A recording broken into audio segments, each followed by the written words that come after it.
Buenos días, mi nombre es María Isabel Erazo, residente del segundo año de neurología. Vamos a continuar con el tema programado para hoy, hipertensión intracraneal idiopática. Empezando con la introducción, tenemos que saber que la hipertensión intracraneal idiopática es un trastorno neurooftalmológico que actualmente ya se sabe que es multifactorial. Dentro de las características principales de la patología se encuentra una presión intracerebral elevada. Este es un factor causal identificable.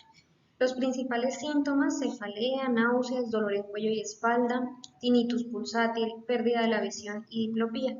Algo importante que tenemos que reconocer es que existe una hipertensión intracraneal idiopática sin papiledema. Esta es una patología subdiagnosticada, ya que al no encontrar este hallazgo al examen físico generalmente no se continúan los estudios como la punción lumbar para confirmar el diagnóstico. Esta enfermedad es más prevalente en las mujeres en edad fértil y asociada a obesidad, y entre el 5 y el 10% de los pacientes pueden presentar una secuela visual. De la epidemiología, la incidencia global oscila entre 0.03 y 7.8 por cada 100.000 personas año. Es 2 veces más común en mujeres que en hombres, siendo la edad de presentación de 23 y 36 años. En esta población femenina, la incidencia oscila entre 0.65 y 10.3 por cada 100.000 personas año. Se ha asociado también la hipertensión intracraneal a otras enfermedades, como por ejemplo la obesidad. Los pacientes con hipertensión intracraneal idiopática, generalmente entre el 57 y el 100%, están asociados a obesidad. La enfermedad cardiovascular es 2 veces más común. El síndrome de ovario poliquístico, entre 1 y 5 veces más común. El 30% de estos pacientes presentan diabetes y el 55% hipertensión intraarterial. Dentro de la fisiopatología no se conoce exactamente la fisiopatología. Sin embargo, existen unos factores que van a estar presentes siempre. Por ejemplo, el aumento en la producción de líquido cefalorraquídeo, la disminución en la absorción de líquido cefalorraquídeo, el aumento de los senos venosos y la asociación con obesidad y el sexo femenino. Para empezar a entender la fisiopatología, vamos a hablar de los mecanismos intracerebrales. Lo primero es el aumento de la producción de líquido cefalorraquídeo y cómo este nos lleva a una presión intracraneal elevada. El volumen total de líquido cefalorraquídeo circulante oscila entre 125 a 150 ml. Sin embargo, este es renovada 3 a 4 veces cada día. El 80% se encuentra en el plexo coroideo. Esta es una estructura altamente vascularizada que se encuentra en contacto directo con el sistema ventricular. Esta se conoce como barrera sangre-líquido cefalorraquídeo. Dentro del epitelio del plexo coroideo vamos a encontrar unas células especializadas, que son las células ependimarias. Estas células van a contener dentro de sí dos estructuras muy importantes. Una bomba sodio-potasio que mediante el intercambio iónico permite la salida de sodio conjuntamente con la salida de líquido hacia el espacio subaracnoideo. Y esto se hace a través de un canal de agua, específicamente el canal de acuaporina 1. Se ha podido determinar la importancia de este canal, ya que dentro del tratamiento de la hipertensión intracraneal se usa acetazolamida, que aparte de ser un inhibidor de la anidrasa carbónica, se ha visto unos efectos bloqueantes sobre este canal de acuaporina 1, produciendo así una disminución en el líquido cefalorraquídeo. En modelos animales se ha estudiado el papel de la adiposidad. Hay que tener en cuenta que el 95% de las personas con hipertensión intracraneal también padecen obesidad. Entonces, estos estudios se han tratado de extrapolar hacia los humanos, evidenciando que esta adiposidad va a generar un aumento de determinadas enzimas y determinados andrógenos que van a actuar directamente en la bomba de sodio-potasio, produciendo un aumento en la liberación de líquido cefalorraquídeo. De esto vamos a hablar un poquito más adelante. Otra situación importante es una disminución en la reabsorción de líquido. Nosotros conocemos que la reabsorción se hace a través de las granulaciones aracnoideas.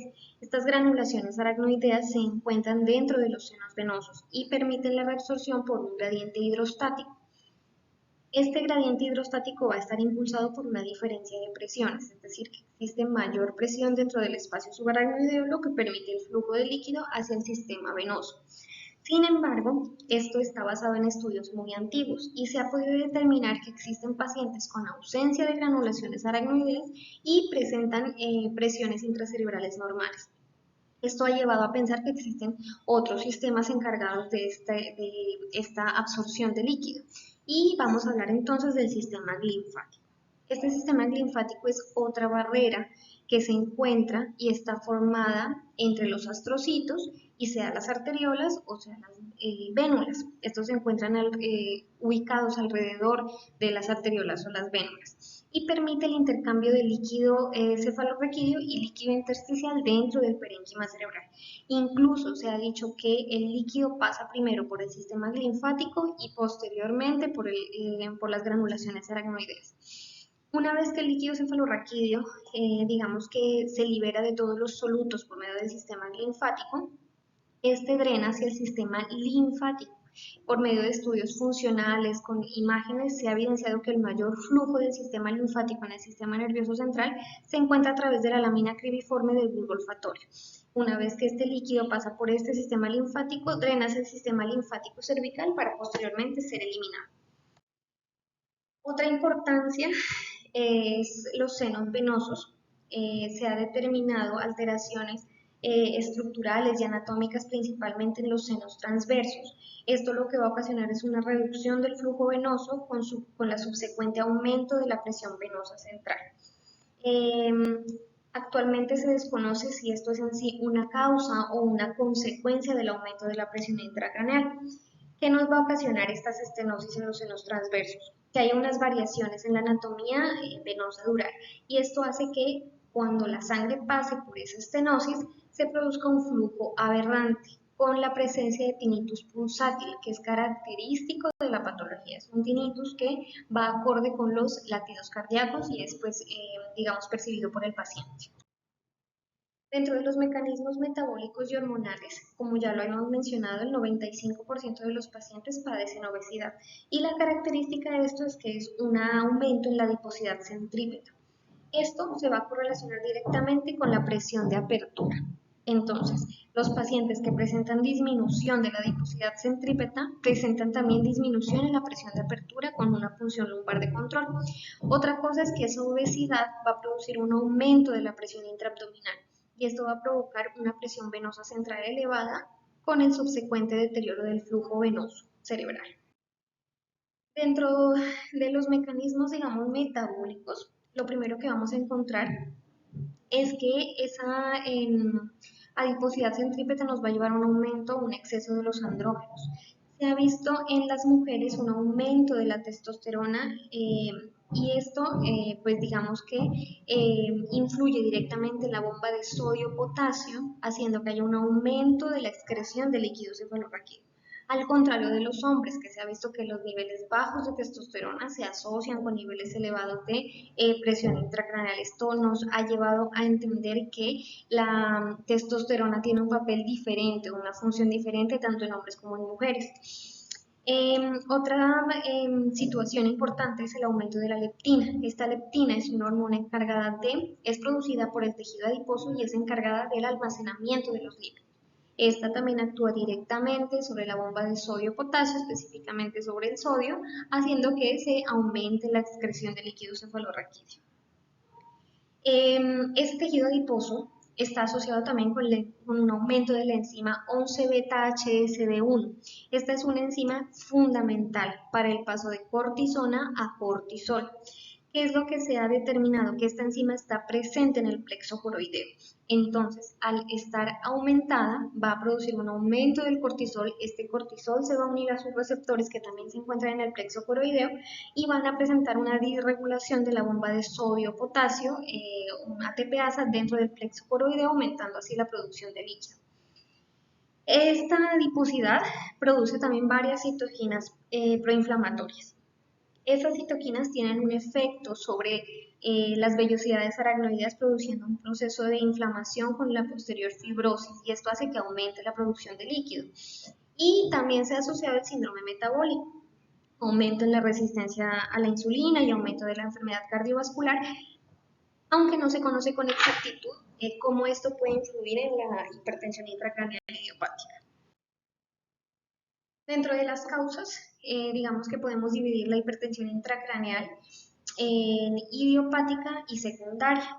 La idiopática son las que están asociadas con obesidad, con ganancia reciente de peso, ovario poliquístico o que no se encuentra un factor identificable. Y ya las secundarias son las que están asociadas a anormalidades venosas, a medicamentos o alguna condición médica sistémica.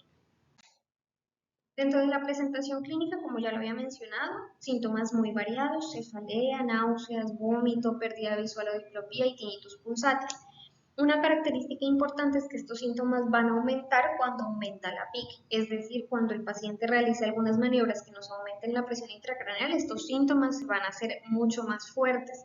Digamos, cuando el paciente adopta la posición de cúbito, cuando inclina la cabeza hacia adelante, cuando tose o con las maniobras de Valsalva. Y algo característico es que los síntomas mejoran cuando el paciente adopta la posición en bipedestación. La cefalea es el síntoma más común, se encuentra presente en el 93% de los pacientes, va a ser una cefalea diaria, puede ser intensa, de características pulsátil y holocraniana. El 70% van a tener una localización focal, siendo principalmente retroocular u occipital. Otros síntomas que podemos encontrar son los oscurecimientos visuales transitorios en el 68% de los pacientes, tinnitus pulsátil en el 58% y diplopía en el 18% de los pacientes. Aquí tenemos la clasificación de una cefalea atribuida a hipertensión intracraneal idiopática y se trata de una cefalea nueva o agravamiento de una cefalea preexistente en la cual, digamos, dentro de las características se encuentra el acúfeno pulsátil, que ya les expliqué previamente por qué era, y la presencia de papiledema en el examen físico. También pues va a estar asociada a presiones elevadas al momento de realizar la función lumbar y que no sea atribuible a otra patología. Dentro de la evaluación clínica, lo primero que tenemos que hacer es una valoración neurooftalmológica. El papiledema se encuentra presente en el 95% de los pacientes. Va a ser simétrico y bilateral, aunque existe una proporción pequeña de pacientes, aproximadamente un 10%, en el cual puede ser asimétrico. Para eso nosotros contamos con una escala que nos puede llevar a hacer la valoración del papiledema y digamos que para clasificar la gravedad. Tenemos grado 1, cuando encontramos un borramiento digamos, de la cara nasal del disco óptico. Grado 2 es cuando este borramiento se presenta tanto en la cara nasal como en la cara temporal. El grado 3 es cuando encontramos borramiento de toda la papila y, digamos, oscurecimiento o ausencia de un vaso. El grado 4 es cuando es un vaso principal y el grado 5 es cuando hay pérdida de todos los vasos, palidez y papila sobreelevada. Sin embargo, esta es una escala muy subjetiva ya que es operador dependiente. Entonces, en los casos donde nosotros tengamos duda, contamos actualmente con la tomografía de coherencia óptica. Esta tomografía de coherencia óptica nos sirve para hacer unas mediciones cuantitativas tanto de la altura como del volumen de la cabeza del nervio óptico. Y otra situación importante es que nos determina el grosor, o sí, el grosor de la capa de fibras nerviosas peripapilares de la retina, entendiendo que estas se encuentran engrosadas en los pacientes con hipertensión intracraneal. Entonces, teniendo en cuenta esto, vemos en la imagen una papila evidenciada por medio de tomografía de coherencia óptica, y en la imagen B vamos viendo cómo a través de los años se va midiendo el grosor de la capa de fibras nerviosas peripapilares de la retina. Vemos que va disminuyendo el grosor a medida que pasan los años. Eso sería una buena respuesta al tratamiento. Entonces, esta tomografía nos sirve tanto para diagnóstico como progresión y respuesta al tratamiento médico. Otras secuelas u otros hallazgos al examen físico, perdón, que podemos encontrar en el 70% de los pacientes, por ejemplo, el aumento del punto ciego, la pérdida de los campos nasales inferiores, la pérdida del campo visual periférico, y de estos 70%, el 25% puede tener una discapacidad permanente. Se han evidenciado también alteraciones en la colorimetría, sin embargo, pues este es un porcentaje menor al 20%, y esto se debe a que el campo central es el que está más relacionado con la visión a color, y este es el campo que se encuentra preservado en la hipertensión intracraneal, por eso el porcentaje es bajo. Dentro de la neuroimagen, la finalidad de la neuroimagen es demostrar un parénquima cerebral normal, es decir, que no existan masas, que no existan lesiones que estén predisponiendo el aumento de la presión intracraneal. La imagen preferida es la resonancia magnética con contraste y una venografía teniendo en cuenta los hallazgos venosos. Dentro de los signos van a estar la silla turca vacía, el aplanamiento escleral posterior, una distensión del espacio subaracnoideo perióptico, tortuosidad del nervio óptico, estenosis de los senos transversos por venografía. Entonces, como vemos en esta imagen, vemos una resonancia que nos muestra una silla turca vacía. Este hallazgo cuenta con una sensibilidad del 62.2% y una especificidad del 90.7% para hacer el diagnóstico de hipertensión intracraneal. Dentro de las causas se dice que el aumento de la presión nos va a llevar a una hernia intracelular del aracnoide, es decir, que el aracnoide se introduce dentro de ese espacio intracelular y cuando se hace esto de forma crónica va a producir un aplanamiento pituitario y una posterior remodelación. Tenemos aquí una venografía por resonancia donde vemos una estenosis del seno transverso bilateral. Este hallazgo tiene una sensibilidad del 97% y una especificidad del 93%, es decir, que este es mucho más diagnóstico para hipertensión intracraneal que los otros hallazgos que vamos a ver. Tenemos también en la imagen superior, mostrada con las flechas blancas, tortuosidad del nervio óptico, y esto se da porque al haber un aumento de la presión intracraneal hay distensión del espacio subaracnoideo perióptico. También podemos ver una protrusión intraocular del nervio óptico prelaminar, y esto lo podemos encontrar con una resonancia con contraste. En la imagen inferior vemos un aplanamiento del globo ocular posterior. Este hallazgo cuenta con una sensibilidad del 56.3% y una especificidad del 95.3% para diagnóstico de hipertensión intracraneal. En cuanto a la evolución de la función lumbar, al igual que en la resonancia, la idea es encontrar un líquido cefalorraquídeo normal, es decir, que descartemos, por ejemplo, infecciones. Lo que vamos a encontrar es una presión de apertura elevada, aproximadamente mayor a 25 centímetros de agua. La posición adecuada para realizar esta punción lumbar es en un decúbito lateral y con las piernas extendidas para evitar falsos positivos. Los pilares del tratamiento: prevenir la pérdida visual permanente, mejorar los síntomas, dentro de los que está principalmente la cefalea. Entonces, el tratamiento de primera línea, cuando nosotros estamos ante una hipertensión intracraneal no fulminante, es decir, que no tenga alteraciones o pérdida visual, es la pérdida de peso. Contamos con un estudio de corte prospectivo de 25 mujeres con sobrepeso que tenían una hipertensión intracraneal crónica. Esas pacientes fueron expuestas a una dieta baja en calorías, aproximadamente 425 kilocalorías durante 3 meses. Al cabo de los 3 meses, ellas tuvieron una reducción de aproximadamente 15.3 kilogramos de peso. Cuando se les realizó nuevamente una punción lumbar de control, se vio que tenían 8 centímetros de agua menos en comparación con la presión intracerebral inicial. Asociado a esta disminución en la PIC, se vio mejoría de la cefalea, el papiledema, el diámetro del nervio, de la vaina del nervio óptico, incluso el espesor de las fibras peripapilares de la retina. Síntomas como tinnitus, diplopía y otros síntomas visuales también mejoraron. Y lo mejor es que estos síntomas persistieron hasta 3 meses después, o sea, la mejoría persistió hasta 3 meses después. Se ha dicho entonces que los pacientes deben perder aproximadamente un 15% del peso corporal inicial para empezar a ver la mejoría de los síntomas en los casos de hipertensión intracraneal idiopática. Esto puede estar acompañado también de un tratamiento farmacológico. En este caso tenemos la acetazolamida, que es un inhibidor de la anhidrasa carbónica. Esto nos va a producir una reducción en la secreción de líquido cefalorraquídeo en el plexo coroideo.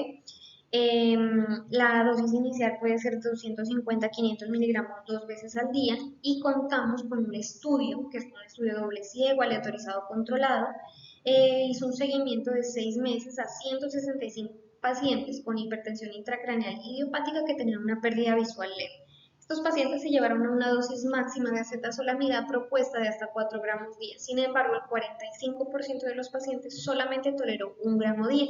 Esto fue comparado con placebo. Entonces, hay que tener en cuenta también que estos pacientes fueron expuestos a una dieta saludable. ¿Qué se observó en este estudio? Mejoras en la clasificación del papiledema y en la calidad de vida relacionada con la visión y no se encontraron cambios en la cefalea. Sin embargo, no se puede dejar de lado que la pérdida de peso estuvo asociada al tratamiento ya que los pacientes estaban expuestos a una dieta sana. Dentro de los efectos secundarios de la acetazolamida tenemos náuseas, vómito, disgeusia, diarrea, parestesias y fatiga. Tenemos otro tratamiento, como es la furosemida, un diurético de Lassa, que este puede ser un tratamiento complementario de segunda o tercera línea de la acetazolamida. Sin embargo, contamos con escasa evidencia. Contamos con un estudio de serie de casos de 8 pacientes, incluso pacientes pediátricos con hipertensión intracraneal, y esos pacientes fueron expuestos a un tratamiento de acetazolamida y furosemida. Se vio que aproximadamente a las 6 semanas había presentado una normalización de la presión intracerebral. Sin embargo, como les menciono, la evidencia es bastante escasa. Tenemos otro medicamento que es el topiramato, que este posee también actividad inhibidora en la anhidrasa carbónica y también este medicamento produce supresión del apetito, es decir, pérdida de peso.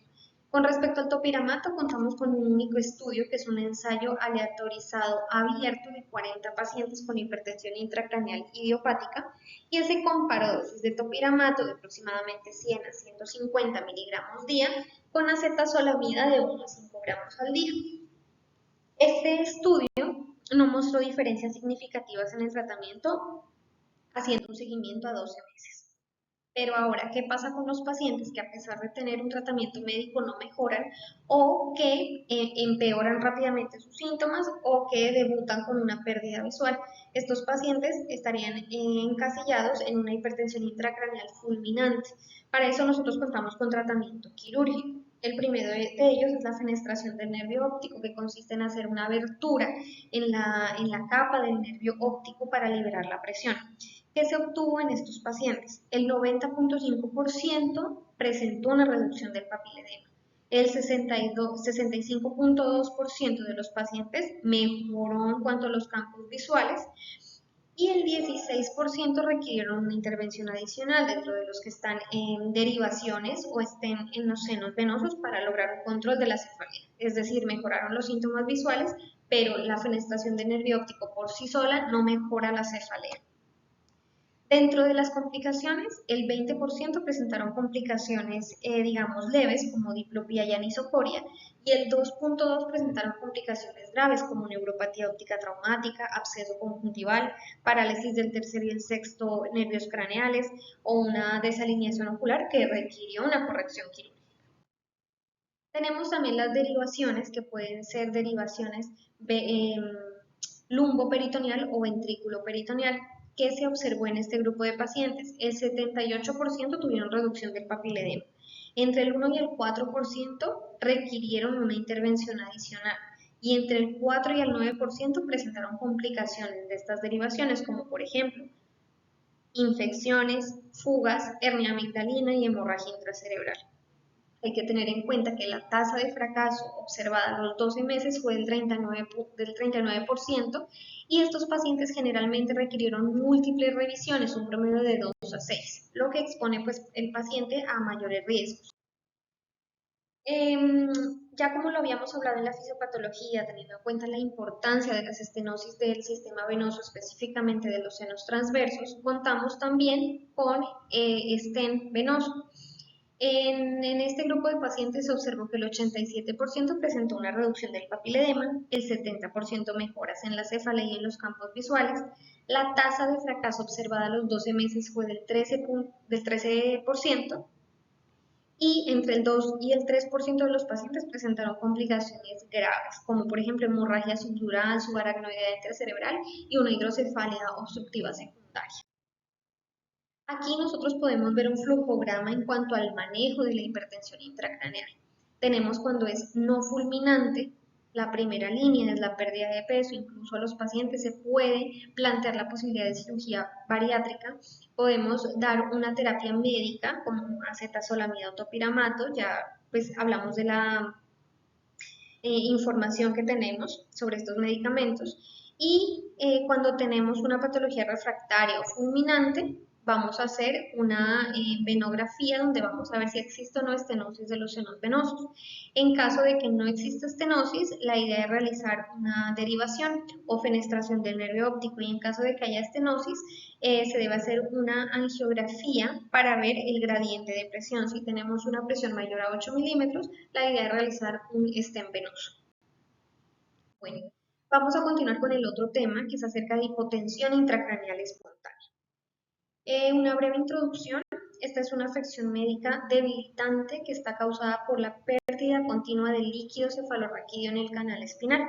La Asociación Internacional de las Cefaleas dice que esta patología debe tener dos características principales: una presión de apertura baja en la punción lumbar, es decir, menor a 6 centímetros, y lo otro es que tenga signos radiológicos típicos de hipotensión, ya sea por imágenes de cerebro, es decir, signos indirectos, o una visualización directa de la fístula. Sin embargo, hay que tener en cuenta que solo 1/3 de los pacientes presentan la presión de apertura baja. Esto hace que las imágenes, las neuroimágenes, sean el pilar para el diagnóstico de la hipotensión intracraneal idiopática. Dentro de la epidemiología es más común en mujeres que en hombres, 2 veces más común. La incidencia estimada es de 5 casos por cada 100.000 personas año, y la edad de presentación está entre los 30 y los 50 años. Las causas de la hipotensión intracraneal espontánea: podemos tener causa desconocida, un 10% de los pacientes, divertículos meningios, se han asociado también trastornos del tejido conectivo, un desgarro dural espondilítico, y ya tenemos la hipotensión intracraneal pues secundaria principalmente a traumatismos. Hablando de la fisiopatología, quise traer esta imagen para ver los diferentes tipos de fístulas que se pueden crear. En la primera imagen tenemos una fístula ventral que va a estar ocasionada por un osteofito espiculado que perfora la dura madre. En la segunda imagen tenemos una fístula, una pérdida de líquido cefalorraquídeo posterior sin la presencia de osteofito. En la tercera vemos una fístula posterolateral que es por un osteofito complejo del disco. Y en la imagen inferior vemos los divertículos meningios, que pueden ser simples o complejos como causantes de fístulas y pérdida de líquido cefalorraquídeo. Como ya lo había mencionado, entre el 10 y el 60% de los pacientes no se va a poder detectar la fuga o la fístula de líquido cefalorraquídeo. Entonces, esa fístula nos va a generar una pérdida constante de líquido, y eso va a llevar a que haya una disminución en el volumen total del líquido cefalorraquídeo. Si nosotros recordamos la teoría de Monroe-Kelly, nos va a decir que el flujo cerebral debe ser constante, es decir, que si algún componente aumenta, otro tiene que disminuir. En caso contrario, si uno disminuye, otro tiene que aumentar. En este caso, al disminuir el flujo de líquido cefalorraquídeo o el volumen de líquido cefalorraquídeo, vamos a tener un volumen de sangre venosa, es decir, distensión del sistema venoso para compensar. Esto nos va a llevar a encontrar algunos hallazgos en la neuroimagen, como engrosamiento paquimeningio, hiperemia hipofisiaria, ingurgitación venosa, hipotensión endolinfática, lo que va a llevar a los pacientes a presentar algunos síntomas auditivos, y desplazamiento de las estructuras cerebrales. Vemos que hay como una flacidez de las estructuras que mantienen el cerebro en su lugar. Entonces vamos a ver que hay descenso o tracción de algunas estructuras, por ejemplo, el tronco encefálico, y con ello tracción de algunas estructuras que lo componen, como algunos nervios craneales y los nervios cervicales, que, como hemos visto en charlas anteriores, pues son estructuras sensibles al dolor. Esto nos va a explicar por qué esta es una cefalea de características ortostáticas, es decir, que empeora cuando el paciente se pone de pie. Dentro de las manifestaciones clínicas, la cefalea es el síntoma principal, encontrándose en el 75 y el 93% de los casos.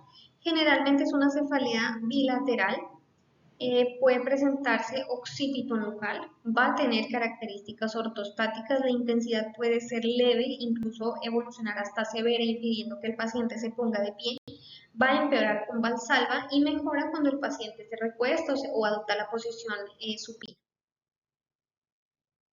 Tenemos un grupo de pacientes, generalmente los mayores de 45 años, que aparte de los síntomas previos que nosotros vimos, van a presentar síntomas auditivos. Hay que tener en cuenta que al disminuir el líquido cefalorraquídeo va a disminuir también la endolinfa, la circulación de la endolinfa. Esto va a llevar a que los pacientes produzcan síntomas como tinnitus, sensación de plenitud óptica, alteración o distorsión de los sonidos que puede evolucionar hasta hipoacusia e incluso vértigo. Dentro del diagnóstico, la clasificación internacional de la cefalea atribuye una cefalea por presión baja del líquido cefalorraquídeo que tenga una presión de apertura baja. Sin embargo, ya vimos que no todos los pacientes la presentan, y evidencia de fuga en las imágenes, y que esté pues acompañada de algunos síntomas. Dentro de ellos vamos a tener el tinnitus pulsátil. En cuanto a la punción lumbar, como ya vimos, solamente el 34% de los pacientes van a presentar una presión de apertura baja. Incluso en un 21% se puede ver presiones superiores a 12 centímetros de agua. Las neuroimágenes, vamos a empezar hablando de la tomografía de cráneo, que generalmente es la primera imagen que contamos ante un paciente con cefalea. Esta suele ser normal y pues va a ser menos útil que la resonancia magnética. Sin embargo, algunos hallazgos que podemos encontrar: congestión de los senos venosos transversos, colecciones de líquido bilaterales que pueden ser higromas o hematomas, disminución del tamaño de los ventrículos y obliteración de las cisternas prepontinas. Sin embargo, la imagen pues de preferencia es la resonancia magnética. Hay que tener en cuenta que el 20% de los casos va a ser normal, y lo que vamos a encontrar son signos indirectos. Entonces, en la primera imagen, mostrado con las flechas blancas, encontramos un realce paquimeningio. Esto vamos a encontrarlo en el 80% de las resonancias con contraste, y como lo vimos en la fisiopatología, la causa va a ser la ingurgitación venosa dural. En la segunda imagen, vamos a ver colecciones de líquido subdural que se presentan en el 50% de los casos. Estos pueden ser sea higromas o sea hematomas, siendo los higromas más frecuentes. En la tercera imagen vemos una hiperemia de la glándula pituitaria. Sin embargo, algo importante que hay que tener en cuenta aquí es hacer diagnósticos diferenciales con adenoma, y tener en cuenta también que este hallazgo puede ser normal en pacientes gestantes. Podemos encontrar también signos de flacidez sagital, es decir, colapso ventricular. Vemos los ventrículos de un tamaño más pequeño, aplanamiento de la protuberancia contra el clivus, obliteración de la cisterna prepontina, descenso de las estructuras hipotalámicas marcada con una estrellita en la imagen, y el descenso de las amígdalas cerebelosas. Otro hallazgo que nosotros podemos encontrar en una resonancia con contraste en la secuencia T1 es el diámetro del nervio óptico. El diámetro normal del nervio óptico son 4.4 milímetros. Si nosotros encontramos ese diámetro disminuido menor a 3.4 milímetros, eso puede ser un hallazgo que nos sugiera hipotensión intracraneal. Ahora, todo lo que vimos son imágenes o hallazgos indirectos de hipotensión. Ya si nosotros queremos ver directamente la fuga, tenemos que pasar a imágenes de la columna. Hay que tener en cuenta que podemos encontrar hallazgos patológicos en la columna con hallazgos normales en el cerebro. Entonces, en la primera imagen vemos una resonancia de columna cervical con las flechas negras, muestra un realce paquimeningio cervical. En la segunda vemos una resonancia que nos muestra una colección epidural espinal no compresiva. Y ya para hacer, digamos, un diagnóstico de la fístula o para evaluar directamente la fístula, tenemos una mielografía por resonancia, es decir, una imagen de toda la columna con su presión grasa, y esta nos va a permitir evidenciar directamente la fuga. Este es como el gol estándar para el diagnóstico. Tenemos ya también procedimientos invasivos, una cisternografía radioscópica, por ejemplo. ¿En qué consiste este estudio? Consiste en introducir por vía intratecal a través de una punción lumbar material radioisótopo. Esto va a permitir, o lo que tenemos que hacer es un seguimiento de este material aproximadamente 24 a 48 horas.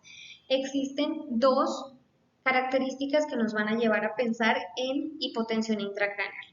Lo primero es que haya ausencia de radioactividad sobre las convexidades cerebrales a las 24 horas de seguimiento. Y lo otro es que antes de las 6 horas nosotros veamos este material en la vejiga y en los riñones. Esto nos va a indicar fuga de líquido cefalorraquídeo. En cuanto al diagnóstico diferencial, tenemos el síndrome de taquicardia postural ortostática, que digamos como su nombre lo indica, la diferencia o lo que nos puede ayudar a diferenciar son las disautonomías.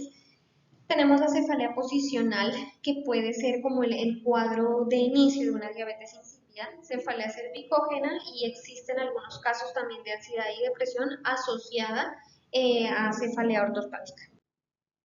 Dentro del tratamiento, entre el 15 y el 30% de los pacientes van a mejorar de forma espontánea en un curso de 1 a 2 semanas. Sin embargo, contamos con algunos manejos para los pacientes que no mejoran por sí solos. Entonces, lo primero es el tratamiento conservador. Reposo, hidratación aproximadamente de 2 a 2,5 litros por día y el uso de cafeína. La cafeína lo que produce es una vasoconstricción, lo que puede mejorar la cefalea. Se han hecho estudios con 300 miligramos de cafeína al día y esto mostró mejoría temporal de la cefalea. ¿Qué pasa con los pacientes que no mejoran al manejo conservador? Contamos para esto con el parche hemático y teniendo en cuenta las complicaciones como los hematomas, los higromas, herniaciones, pues la idea es llevar a los pacientes prontamente a un parche hemático. Tenemos unos efectos inmediatos y unos efectos tardíos de este parche. El efecto inmediato es la compresión del saco dural al momento de la inyección de sangre. Y lo otro es el efecto tardío, que esto genera una fibrosis. Tenemos dos tipos de parche hemático. Uno dirigido, es decir, cuando no se conoce específicamente el lugar de la fístula, y esto se hace con la administración uniforme de 20 ml de componente hemático a nivel lumbar. Y tenemos la dirigida, que es cuando se conoce ya la fístula y se inyecta el componente hemático directamente en la fístula. ¿Cuáles son las recomendaciones? Que se haga primero una no dirigida y en caso de que no mejore, se haga una dirigida. La respuesta la podemos observar inmediatamente o dentro de las 24 horas posteriores al procedimiento. Los efectos secundarios parestesias, dolor radicular que puede corresponder con el sitio de la inyección. La recomendación es que el paciente se mantenga en posición de cúbito 8 horas después del tratamiento.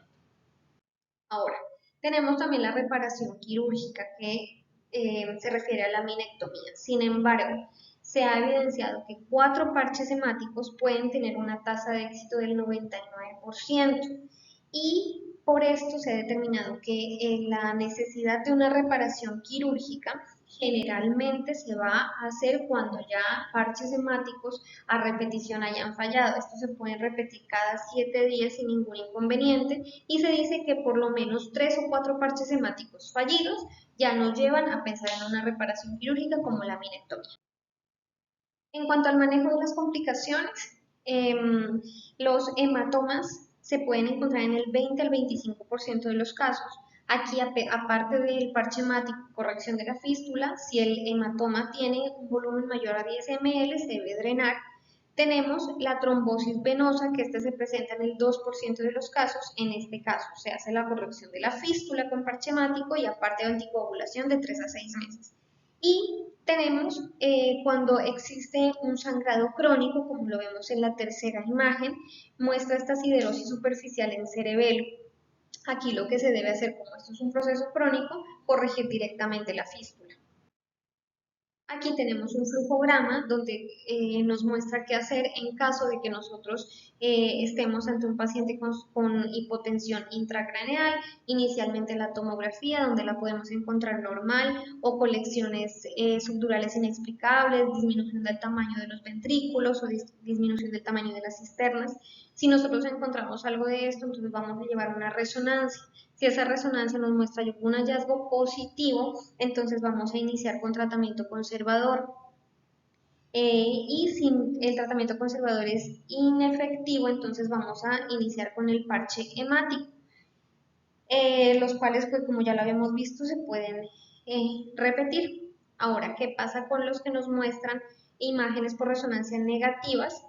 Sin embargo, hacemos una punción lumbar y nos muestra una presión de apertura eh, que puede estar disminuida o normal, pero persistimos con la sospecha clínica fuerte, entonces una mielografía, y si esa mielografía está positiva y vemos la fístula, pues continuamos con el parche hemático. Muchas gracias.